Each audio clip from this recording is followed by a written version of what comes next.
Quem traz essa mulher perante o júri de Salém? Eu trago, para ser julgada e condenada perante Deus e os homens de bem.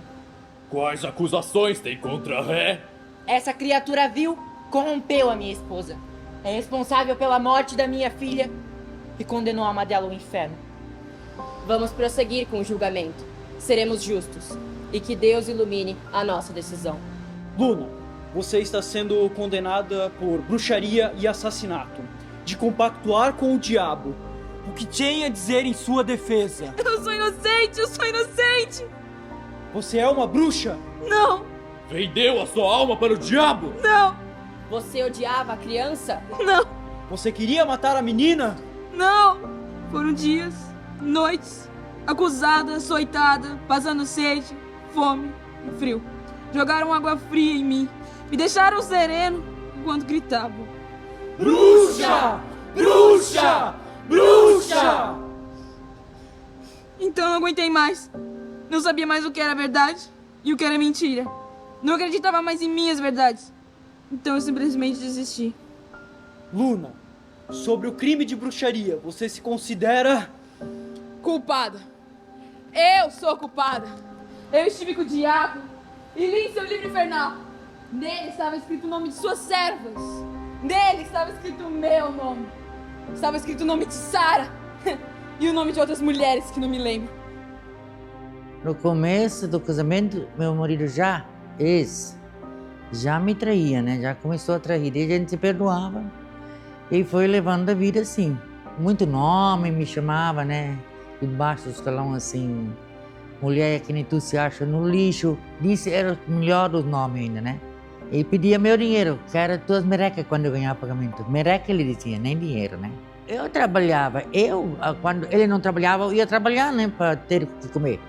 Até de faxineira na casa do vizinho da minha mãe, eu ia lavar roupa, limpar a casa, para ter para comer. E os meses que ele trabalhava, daí eu ficava em casa, mas... Depois nós dois já trabalhávamos juntos, eu e ele, né? Mas antes eu ia trabalhar. Daí meu filho sempre dizia, mãe, se separa, o pai está traindo, né? Mas eu não queria, porque meus filhos eram pequenos e iam onde com ele também, né? Antes, agora, o Júnior já tinha 18 anos. Daí ele me traiu de novo, daí eu voltei, esperei ele voltar para casa. Daí eu mandei ele embora, ele foi, até hoje, graças a Deus. Eu fiquei com o Júnior só. Devia ter feito isso há muito, mas nem devia ter casado com ele para começar, né? A minha mãe não queria que eu casasse com essa pessoa. Ela via já que ele seria, sabe? E eu, teimosa, agora eu vou mostrar que eu vou casar com ele. Eu não devia ter feito isso. Se eu tivesse escutado a minha mãe, eu não teria sofrido o que eu passei, né? Ela sabia disso, estava certo. Eu era uma criança muito feliz, eu fui uma criança muito feliz, porque eu venho de uma família muito alegre, muito festiva. E quando eu vou para a escola, para o jardim, eu descubro que a sociedade era um pouco cruel com uma criança preta. Eu era colocada numa roda e ali naquela roda as crianças apontavam para mim, né? E me chamavam de macaca, de bombril, de escrava, porque era o que eles viam muito na TV, né? A TV da época mostrava o negro como escravo. Mas foi uma infância que me trouxe muitos traumas, né? Muitos traumas que eu ainda tenho hoje e que eu ainda trato eles e que talvez eu vou ter que tratar para o resto da minha vida. Ali por volta dos 15, 16 anos, eu começo nesse processo da minha mãe me incentivando a ir para o mercado de trabalho, e um trabalho que ela entendia que fosse um trabalho interessante para mim, né? Ela era empregada doméstica, mas ela não queria isso para a filha dela. E eles não me davam emprego porque eu era preta, né? Muitas vezes tinha lá a placa, precisa-se de balconista. E quando eu entrava, não, a gente não precisa mais. Ou então até mesmo falar na cara, do tipo, se eu der um emprego para você, eu vou ter que demitir meus outros funcionários porque eles não querem trabalhar com preto, né? Eu ouvi muito isso. Eu conheci a Leila em 2019. A Leila já é uma pessoa mais velha, né? Então ela já passou por um processo de se assumir há muitos anos, né? Para mim, não, ela foi meu primeiro relacionamento homoafetivo, então foi um pouquinho diferente assim para mim, porque eu não pensava em coisas que eu passei a pensar depois desse relacionamento, né? Coisas muito importantes e significativas, né? Da primeira vez que a gente saiu juntas, assim, em público, né? Ela me falou uma coisa que eu nunca tinha parado para pensar, né? Que ela pediu assim, posso segurar tua mão? Fiquei assim, como assim, né? Segurar minha mão? Claro que sim, né? E a partir do momento que a gente segurou a mão, assim, naquele dia foi um pacto do nosso relacionamento, né? Eu comecei a perceber o mundo também um pouco pelos olhos dela, assim, que era aqueles olhares das pessoas, né? O julgamento, comentários, uma sociedade preconceituosa que vai se revelando nesses pequenos gestos, assim. Uma vez em Blumenau, a gente andando na rua, caminhando, ouvi um carro gritando, jogaram uma latinha na gente andando na rua, né? E aí você ainda tem o medo de revidar uma pessoa dessa, de sofrer uma violência, né? Então é bem perigoso o preconceito. As pessoas falam que mimimi, não sei o quê. Não, é muito importante falar, porque é uma violência real, assim, que a gente sofre, né? A gente tem medo de... Esses dias a gente foi em Blumenau e ficou com medo de passar na rua, porque a gente viu que tinha uns homens ali na esquina que já ficaram olhando pra gente diferente quando a gente passou a primeira vez, e a gente ficou com medo de voltar. Então são coisas que uma mulher sozinha já pensa, e uma mulher num relacionamento, uma afetivo ali, vai pensar muito mais, né? Você viu que Sara está presa aguardando julgamento? O que ela fez? Está sendo acusada de bruxaria. Sara, uma bruxa? Será que é verdade? Não sei dizer. Qualquer uma poderia ser uma bruxa. Inclusive eu e você. Cala a boca. Eu não sou, mas você, feia do jeito que é, deve ser mesmo. Ai, como você é engraçada. Olha lá o Isaac. Isabel, o Isaac é casado. Eu sei, mas eu acho que ele não lembra disso. Por que ele não lembraria? Toda vez que ele vê, me olha de um jeito estranho. É que é normal os homens gostarem de olhar para as mulheres. Mas eu acho nojento, isso me dá vontade de vomitar. Então se prepara, amiga, que ele tá vindo. Elizabeth, o que a gente faz? Ele só deve cumprimentar e ir embora, só isso. Cumprimentar e ir embora. Boa noite, meninas. O que vocês estão fazendo a essa hora da noite? Olá, estamos indo colher umas flores para levar à igreja. E essa flor aqui não fala, por acaso? Oi. Vamos, Elizabeth. Não, calma. Duas garotas sozinhas? No meio da floresta? Vocês não têm medo de bruxas? Não acredito em bruxas. Eu acredito, tenho muito medo. Então deixa que eu cuido de vocês. Não precisa, a gente consegue. Vamos. Não, relaxa. Vem comigo, relaxa, vem comigo. Ajuda! Era o último dia de aula, eu estava super animada, porque último dia de aula a gente sempre fica animada, né? Nisso eu sentei de um lado de um menino, que era considerado um grande amigo meu, então a gente ficava conversando mesmo com a sala toda.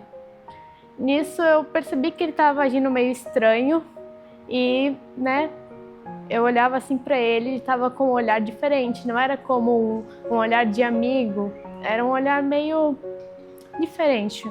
Até que ele começou a falar que eu estava linda, que as minhas roupas estavam muito justas, que me deixava com o corpo mais formal, mais bonito. E eu me incomodei com isso, mas eu não conseguia falar para ele parar, porque estava entalado, eu não conseguia muito bem falar com ele direito por causa dessa situação. Nisso ele começou a chegar mais perto de mim, começou a puxar a minha cadeira para ficar mais perto dele e eu me afastava, mas não trocava nenhuma palavra. Nisso ele puxava de novo e falava, você tá muito bonita e tal. E eu, ficava desconfortável, eu ia pro lado. Até o momento que ele mostrou a parte íntima dele, eu olhei assim e eu fiquei assustada. Eu me arrastei pro canto e queria sair, mas ele me pegou pelo braço e pediu para mim ficar sentada e que ele estava com muita vontade de me beijar, de ficar abraçado comigo e tal. Só que eu não gostava dessas coisas, não gostava de toque físico. Aí eu me afastei e nisso eu fiquei abismada, eu fiquei paralisada por o que aconteceu. Nisso a gente foi pro recreio, eu saí e fui pro banheiro, fiquei lá. Nisso quando a gente voltou, eu pedi para trocar de lugar, a gente trocou de lugar e eu não conseguia mais olhar para a cara dele. Nisso eu fui tentar falar com os professores, mas eles não deram bola, não consegui comentar sobre. e porque os professores estavam muito ocupados com outras pessoas, com os outros colegas meus conversando. Eu vi ele só nos anos seguintes, que ele continuou estudando comigo, mas eu não conseguia olhar para a cara dele. Ele sempre tentando chegar perto de mim, beijando meu pescoço, me abraçando por trás, e eu não conseguia fazer nada porque eu ficava paralisada. Eu saio de uma menina que não beija ninguém, que ninguém quer beijar, né? Para uma mulher que daí é vista na sociedade como a mulher sexy, a negra boa de cama. E aí, como é que a Juliana lidar com isso? Era novo para mim esse assédio de os homens que me assediavam verbalmente, passando muitas cantadas de baixo calão, que hoje seria passível, obviamente, de um BO, né? Mas que na época não era. Então, eu precisei aprender isso, sempre com a minha mãe muito colada comigo, minha mãe sempre explicando para mim como aconteciam com os homens, como os homens eram. Tinha um senhor parado na estrada e ele estava com problemas no carro. E a Leila é uma pessoa que ela gosta muito de conversar com os outros. Eu acho que, como ela mesma diz, ela desenvolveu esse lado dela super simpática, assim, para ser aceita, né? E aí ela parou, já quis parar para ajudar esse senhor e tal, e eu já fiquei um pouco... Tá, tudo bem. E em um determinado momento ele perguntou se ela era casada. E ela falou, sim, sou casada com ela. Eu estava no banco do lado dela. E ele se encostou assim para trás e falou, ué, tá, mas me conta então, quem que é mais lésbica? E aí eu já fico muito brava, né? Ela começou a rir, já, né, lidando com mais tranquilidade e tal. E ele começou a vir pra cima, assim, pra dentro do carro, querer perguntar, mas o que vocês fazem e tal, né? E isso me dá muita raiva. Quem dá essa liberdade, né? De você querer se intrometer dentro da sexualidade de outra pessoa. Isaac me levou para o bosque. Me tocou e me beijou à força. Eu tentei resistir, eu fiz o que pude, mas ele era muito forte. Em um momento me jogou no chão, rasgou meu vestido. Eu joguei um punhado de terra em seus olhos, chutei suas partes e saí correndo. Eu cheguei na cidade. Eu só queria contar a alguém o que tinha acontecido. Eu tomei um banho, mas a sujeira não saía. Eu queria contar a alguém. Por quê? Por quê? Eu só queria contar a alguém. Filha, o padre está aqui para vê-la. Sim, mamãe. Eu disse a ele que estava mal e sentindo muitas dores, mas não insistiu. Tudo bem, mamãe. Eu já estou melhor. Isabel, você esteve recentemente com o Sr. Isaac? Ele encontrou a minha Elizabeth enquanto colhíamos flores. E você olhou para ele enquanto colhia flores? O seduziu com seu olhar? Não, ele apenas nos cumprimentou e foi embora. Só isso. Isabel, o Sr. Isaac afirma que você olhou para ele enquanto colhia flores, que o seduziu com o seu olhar, que jogou um feitiço. O que tem a dizer em sua defesa? Eu não fiz nada disso! Padre, deve haver algum engano. Minha pequena Isabel jamais faria isso. Fique quieta, mulher. Só lhe fale se for dirigida a palavra. Se é assim que educa sua filha, deve ser tão bruxa quanto ela. Não, minha mãe não é bruxa! Então você assume seu ato de bruxaria? Não, eu não fiz nada! Aí depois de alguns anos eu consegui falar com a psicóloga. Só que eu não consegui falar antes, me abrir com ela, porque eu me senti insegura. Pois eu pensei que era algo normal que acontecia com as pessoas. E eu tinha medo de falar porque a gente sempre acha... Eu, pelo menos, achei que eu sempre era culpada por causa do que aconteceu. Só que depois de muitas conversas com a psicóloga, eu descobri que a culpa não era minha. Bom, meus pais, eles receberam de um jeito... Assim, eles ficaram incrédulos. Só que na minha visão parecia que eles não tinham entendido bem o que tinha acontecido. Até que a minha mãe conversou comigo, com meu pai e com a minha irmã. E ela conversou com a gente, disse que não é pra gente ficar com medo de falar o que acontece com a gente. Se tivesse alguma coisa ainda, era pra gente falar, sempre que precisar. Suzana, querida, a Emma já está pronta? Os Smith nos aguardam para o jantar de noivado. Ela está quase pronta. Está radiante. Ótimo, tudo precisa estar perfeito. A união de nossas famílias nos trará grande riqueza e poder. A nossa filha será feliz? Com uma casa, terras e riquezas, ela terá uma boa vida. Mãe, pai, Deixa, George. A nossa filha tá tão linda. É verdade. Ela se parece com você no dia que noivamos. eu preciso falar com vocês. Deixa para falar depois, nós precisamos ir agora. Eu não posso ir. Emma, querida, se estiver naqueles dias, peça para os empregados fazer algum chá e vamos. Não, pai, não é nada disso aqui. Eu não amo o Ricardo. E quem está falando de amor, minha filha? Exato, estamos falando de casamento. Você deve ser uma boa esposa e respeitar seu marido. O amor pode vir com os anos. Escute sua mãe, ela tem razão. Aliás, o Ricardo vem de uma família boa, devota da igreja. E o mais importante, possui terras e riquezas. Você terá uma ótima vida. Tá, mas o que eu quero não importa? Você é muito nova para saber o que quer, minha filha. Quando você tiver seus filhos, vai entender.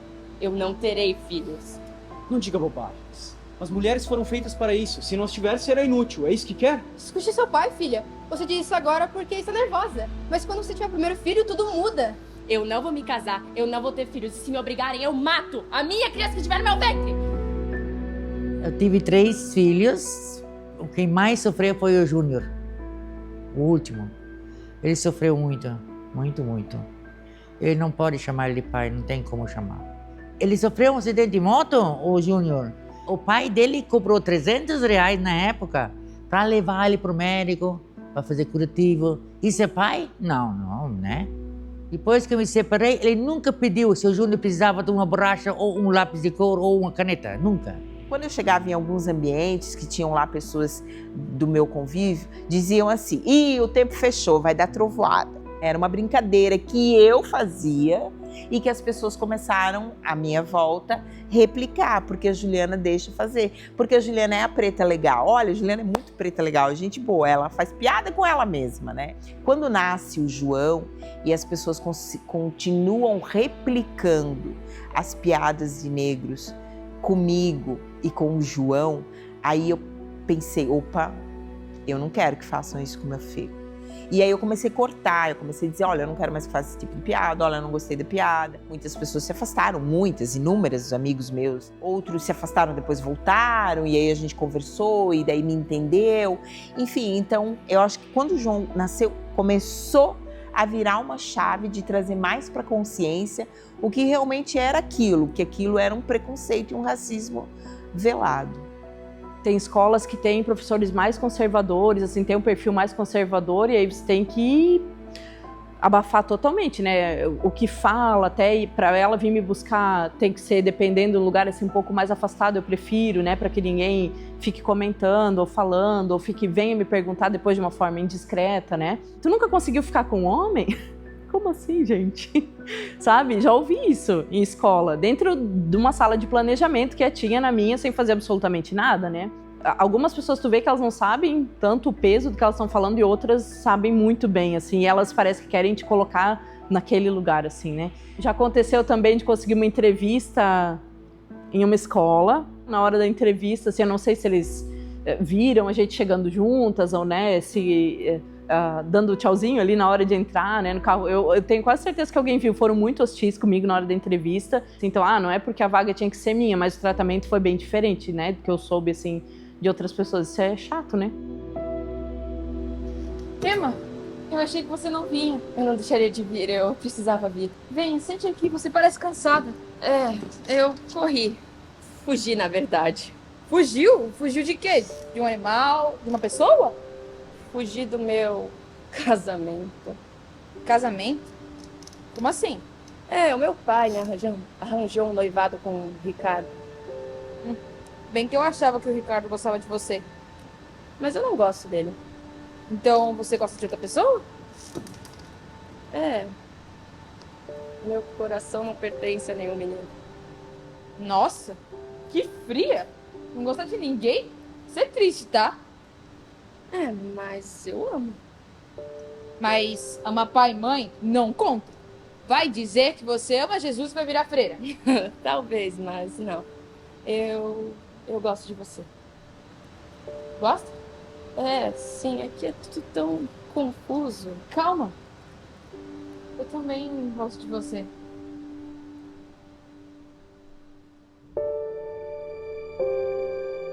dar um beijo em público, por exemplo, não, meu Deus, beijo de cinema, mas, né, tchau, oi, né, e aquele abraço, assim, também causa muitos olhares, parece que algumas pessoas, até, né, que convivem ou que estão, por exemplo, no jantar de confraternização, elas visivelmente ficam incomodadas, né, ou de a gente sentar próximo, ou estar com a mão dada, então isso já faz a gente sair um pouco menos, às vezes, em confraternização de trabalho, alguns convites a gente acaba recusando, às vezes é triste, né, gente, mas é verdade.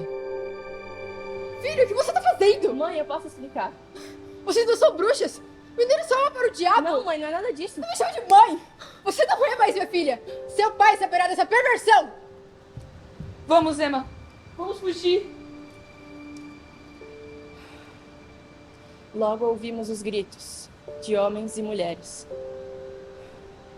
Amarraram nossos braços e nos levaram amarradas pela floresta. Na cidade, fomos açoitados por todo o caminho, até chegarmos ao julgamento. Esse foi um dia que marcou, que eu liguei pro telefone dele, pro celular, para ver onde ele estava. Aí o telefone chamou, ele atendeu, mas não respondeu. Mas eu não desliguei, eu fiquei na linha. Eu estava no fixo e ele no celular, né? Daí eu escutei ele pedir, tem quarto?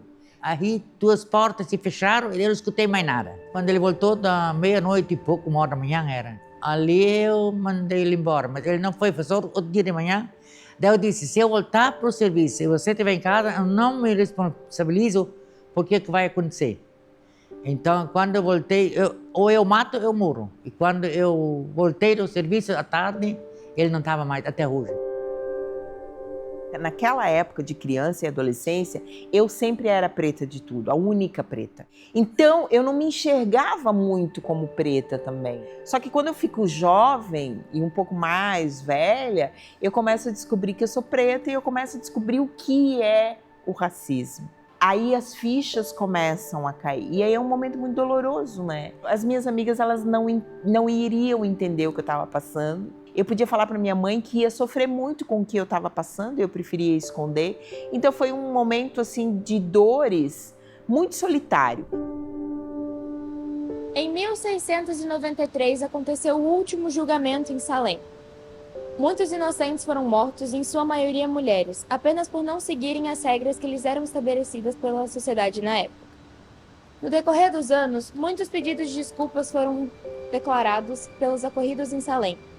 Mas, infelizmente, ainda nos dias de hoje, muitas vozes de mulheres são caladas, apenas porque alguns acham que têm o direito de calar. A voz que eu deixo é a voz de se desconstruir. Eu ouço muitas pessoas falarem assim, mas agora tudo é mimimi, agora tudo não pode mais falar, não pode fazer mais brincadeira com gay, não pode fazer brincadeira com preto, não pode fazer brincadeira com deficiente físico. Gente, não pode. Vamos pensar que não faz mais sentido nos dias de hoje a gente fazer esse tipo de piada, porque dói no outro. Obedecer aos pais, em primeiro lugar, né? Obedecer, escutar o que a mãe diz. Porque a mãe, ela tem um pressentimento, ela sabe o que é bom para o filho ou não. Se eu tivesse escutado a minha mãe, eu não teria sofrido o que eu sofri, eu garanto. E se acontecer de passar por que eu passei, de não aceitar ser maltratado por um homem, mas nunca mais eu deixaria, não. Nunca mais. Na época não deu, porque eu ia fazer o quê com meus filhos pequenos? Não tinha creche, não tinha emprego, pagando aluguel, e aonde, né? Então eu tive que aguentar. Mas fosse hoje, mas hoje o mundo é bem diferente. Ficar sozinha seria melhor. A mensagem que eu deixo é: não se esconda do que você está passando, pois a gente sabe que ao longo dos anos vai piorar. Que é muito melhor você contar logo quando acontece, porque daí a pessoa que vai estar com você, te ajudando, vai conseguir te ajudar ainda mais. É ser você mesmo, independente de qualquer coisa. Então a gente consegue carregar, sim, a gente às vezes é inseguro a ponto de achar que não vai conseguir carregar, né, esse peso de ser a gente mesmo, a nossa identidade. Se os outros têm problema, o problema é deles, né? O problema está dentro da vida deles. Então, você só está vivendo a sua vida, não se deixar ofender, mas também não entrar em brigas por qualquer coisa, porque isso vai passar, o mundo está mudando, a gente tem que se cuidar, né? Então, não se colocar em situações de violência e ser você mesmo.